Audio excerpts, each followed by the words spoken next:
Clem, c'est mon nom, comme jadis clameur.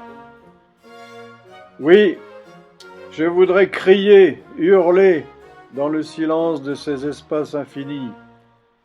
Crier au monde ce que j'ai vu, ce que j'ai appris,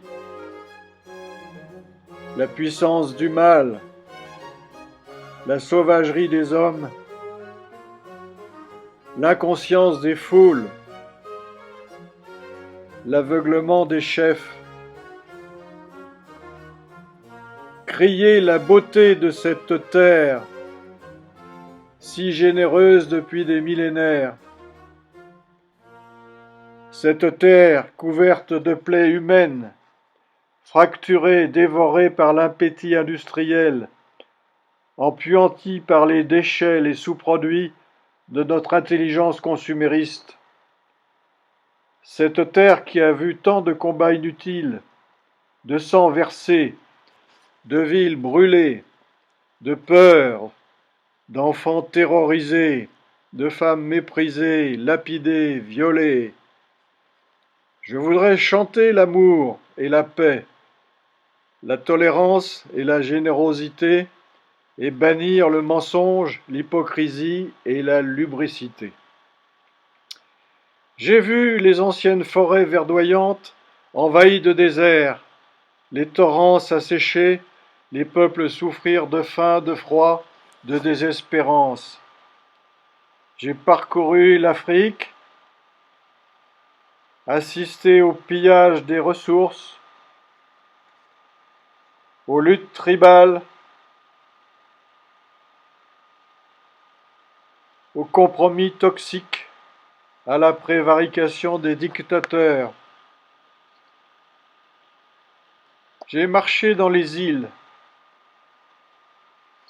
navigué sur la rivière des perles, sur le Nil, dans les fjords islandais. J'ai gravi les pentes des glaciers de Norvège. J'ai touché les icebergs dérivants, senti l'haleine hostile des profondeurs infernales.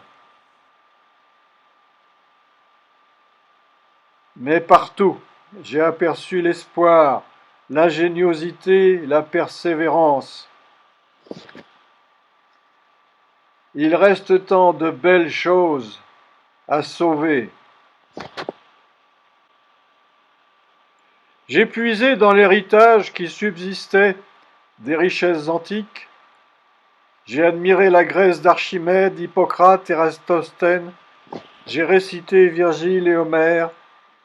J'ai lu bien des auteurs. J'ai écouté des musiques célestes. J'ai réfléchi avec Socrate, Platon et Sophocle.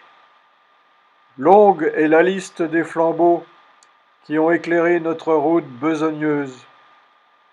L'art profond d'un Léonard de Vinci, la musique sublime de Bach, l'intuition copernicienne, la clairvoyance de Newton, le génie de Einstein sont comme des marches offertes par l'esprit humain vers l'absolu.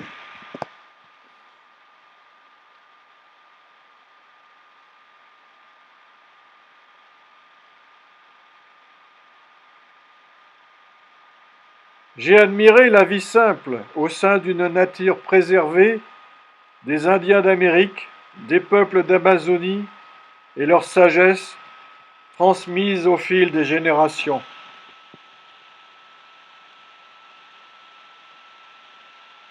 Que ferons-nous de cet héritage ?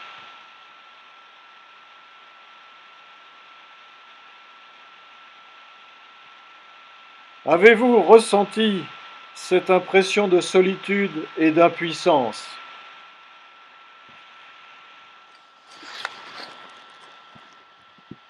Alors j'ai pris ma plume et j'ai écrit.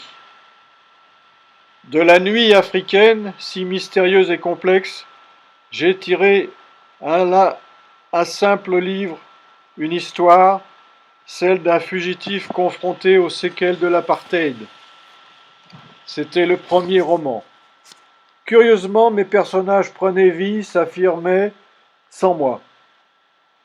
Ils s'exprimaient leurs doutes, leurs désirs, leurs interrogations dans l'aventure où je les avais menés.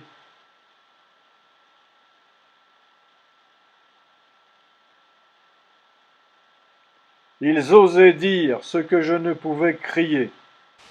Le livre fini, ils sont venus me chercher. Il restait tant à dire. Alors, j'ai raconté mon pays. De chez moi, je vois les îles, j'y vais souvent. Les gens de la mer, les rochers et le vent. Comment se taire? Ce fut le second livre. J'arrive au 9e.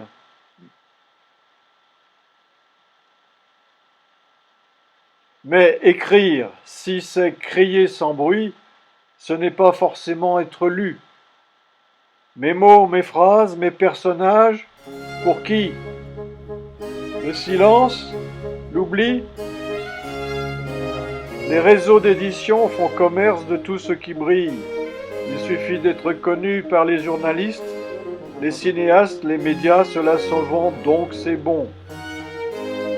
Toutefois, vous avez juste à taper sur le net Claim Kindle et vous découvrirez mes personnages, leurs aventures, et vous pourrez revenir vers moi pour en parler. Sans curiosité, il n'y a pas de progrès. Humblement, j'aimerais tant partager mon cri.